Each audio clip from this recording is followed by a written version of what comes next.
اعوذ باللہ من الشیطان الرجیم بسم اللہ الرحمن الرحیم۔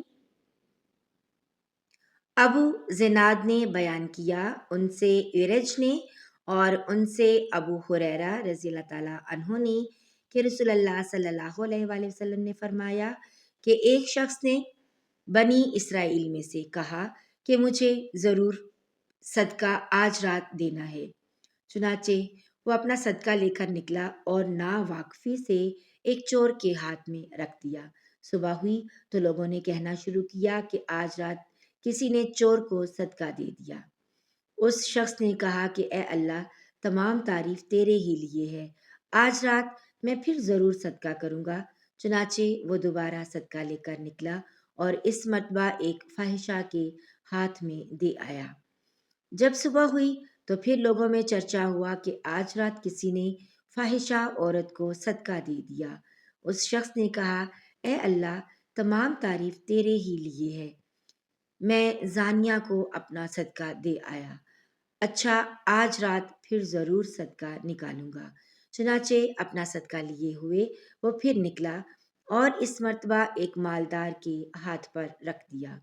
صبح ہوئی تو لوگوں کی زبان پر ذکر تھا کہ ایک مالدار کو کسی نے صدقہ دے دیا ہے۔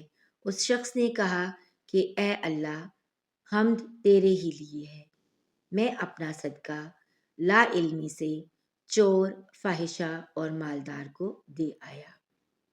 اللہ تعالیٰ کی طرف سے بتایا گیا کہ جہاں تک چور کے ہاتھ میں صدقہ جانے کا سوال ہے تو اس میں اس کا امکان ہے کہ وہ چوری سے رک جائے۔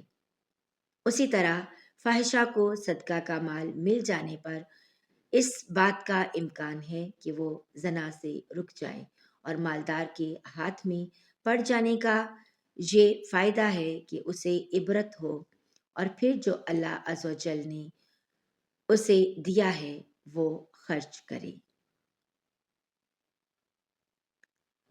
صحیح بخاری حدیث نمبر 1421۔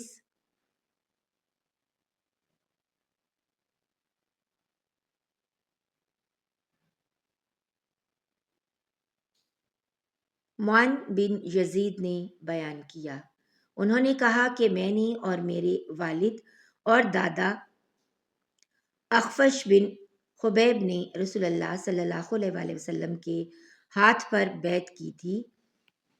آپ نے میری منگنی بھی کرائی اور آپ ہی نے نکاح بھی پڑھایا تھا، اور میں آپ کی خدمت میں ایک مقدمہ لے کر حاضر ہوا تھا۔ وہ یہ کہ میرے والد یزید نے کچھ دینار خیرات کی نیت سے نکالے اور ان کو انہوں نے مسجد میں ایک شخص کے پاس رکھ دیا۔ میں گیا اور میں نے ان کو اس سے لے لیا۔ پھر جب میں انہیں لے کر والد صاحب کے پاس آیا تو انہوں نے فرمایا کہ قسم اللہ کی، میرا ارادہ تجھے دینے کا نہیں تھا۔ یہی مقدمہ میں رسول اللہ صلی اللہ علیہ وآلہ وسلم کی خدمت میں لے کر حاضر ہوا، اور آپ نے یہ فیصلہ دیا کہ دیکھو یزید، جو تم نے نیت کی تھی اس کا ثواب تمہیں مل گیا، اور مان جو تو نے لے لیا وہ اب تیرا ہو گیا۔ صحیح بخاری حدیث نمبر 1422۔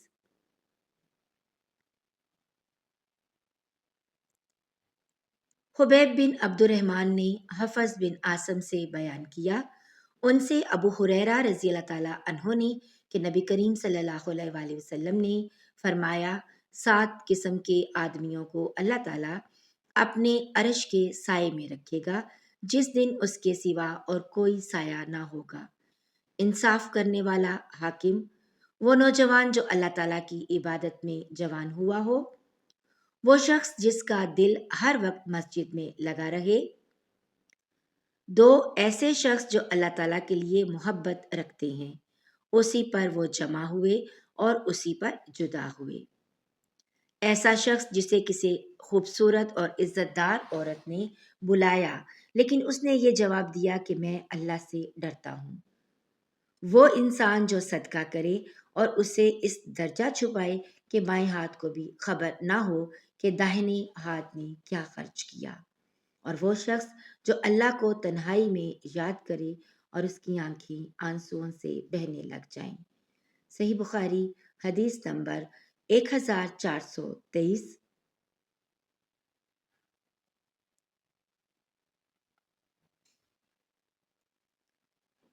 معبد بن خالد نے خبر دی، کہا کہ میں نے حارثہ بن واخب خزائی رضی اللہ تعالیٰ عنہ سے سنا، انہوں نے کہا کہ میں نے رسول اللہ صلی اللہ علیہ وآلہ وسلم سے سنا، آپ صلی اللہ علیہ وآلہ وسلم نے فرمایا کہ صدقہ کیا کرو، پس عنقریب ایک ایسا زمانہ آنے والا ہے جب آدمی اپنا صدقہ لے کر نکلے گا، کوئی اسے قبول کر لے، مگر جب وہ کسی کو دے گا تو وہ آدمی کہے گا کہ اگر اسے تم کل لائے ہوتے تو میں لے لیتا، لیکن آج مجھے اس کی حاجت نہیں رہی۔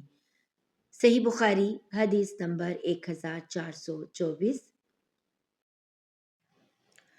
جریر نے بیان کیا، ان سے منصور نے، ان سے شقیق نے، ان سے مسروق نے اور ان سے حضرت عائشہ رضی اللہ تعالیٰ عنہا نے کہ نبی کریم صلی اللہ علیہ وآلہ وسلم نے فرمایا، اگر عورت اپنے شوہر کے مال سے کچھ خرچ کرے اور اس کی نیت شوہر کی پونجی برباد کرنے کی نہ ہو تو اسے خرچ کرنے کا ثواب ملے گا اور شوہر کو بھی اس کا ثواب ملے گا، اس نے کمایا ہے۔